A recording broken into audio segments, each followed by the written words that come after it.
Social media today, with all the games that are being played on social media, has become a very big deal. And in all the countries, our country, India, matters the most. Social media is kind of dictated by Indians today. And why is that? Is it purely only because of numbers?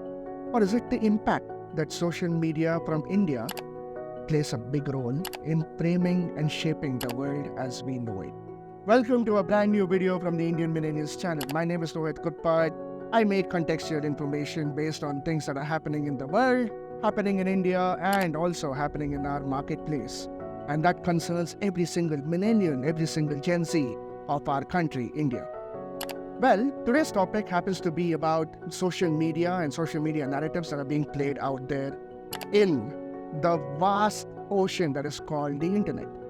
I've done a video on social media narratives and how we should be prepared or not really be prepared about what's happening in the world looking purely from the lens of social media. That video is right here. Please check it out. It has to do something with geopolitics and social media. But today I want to speak something which is really kind of makes me proud of being an Indian, but also makes me cringe at times. That's the reality of social media in India.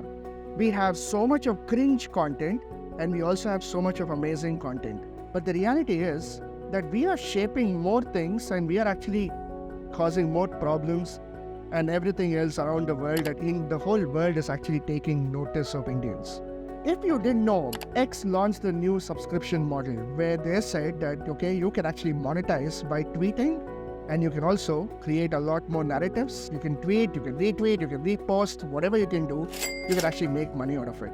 And the best formula for success for international creators on the platform X happens to be engage with an Indian audience, trigger them if required, they will talk to you and then you can converse with them, you get more views and that's how you make a lot of money. And that's exactly what's happening on Indian X. I'll give you two examples now.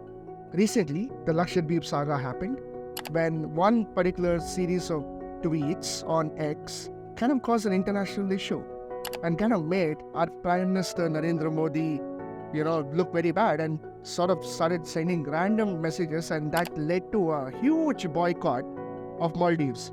Ease my trip, stop taking flight requests from India to Maldives. A lot of Indian tourists stopped traveling to Maldives and then there's a rise of Lakshadweep that happened.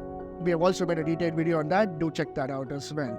Second thing, whenever there is Pakistan involved, whenever there's a tweet that comes from Pakistan, good, bad, whatever, about India, about anything that's happening in the world, suddenly there's a unity among Indian X users that actually start posting stuff and this becomes basically a narrative battle. A battle of tweets is always won in terms of numbers. Whoever has bigger numbers invariably wins. And that's where India has won more battles online than it has actually lost. The world can mess with India in many ways. It can probably impose tariffs on India. It can impose a lot of sanctions on India, which nobody will, but they can. But you know what they can never do? They can never mess with Indian social media. They can never win a battle against Indian Twitter. In simple words, I know we're going to beat this word, do not with Indian media or Indian social media at all. You know why? It's a losing battle. And yes, and that as an Indian, I'm very, very proud of it. Because if somebody says something about your country, imagine this. I'll give you an example. You're sitting at home, you're getting a call, and somebody starts abusing you on the phone. And he happens to be your friend, acquaintance, whatever. You hear abuses, there's a lot of taunts coming your way. What do? You just cut the call. Okay. Imagine the same guy gets hundreds of phone calls from all the people that are your friends. And that guy gets the same phone call over and over again. You know what he's going to do? He's not just going to turn off the phone. He's actually going to change his phone number altogether. It's simple, right? We have a simple methodology in India. You mess with one of us, we will mess with you back. You target one of us, we will target you back. You irritate one of us, we will torture you together.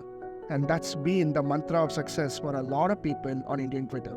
Somehow there is a lot of unity there. Coming to actual logical conversation now, this all happens only because of the numbers that we have.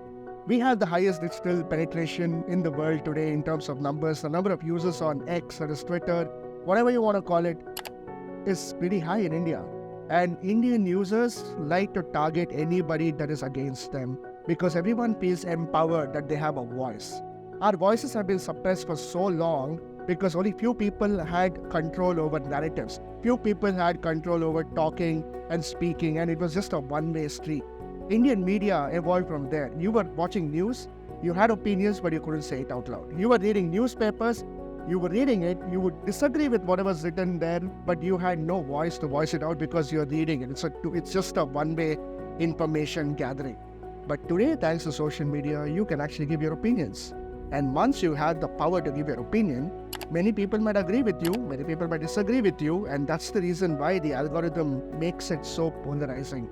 Social media has two sides. You're either pro this or anti this. It can be for anything. It could be about politics, it could be sports, it could be anything in India. Hell, there are people who are actually saying, I'm pro Virat Kohli, anti Rohit Sharma, I'm pro Rohit Sharma, anti Virat Kohli. But at the end of the day, both of them are great cricketers from India.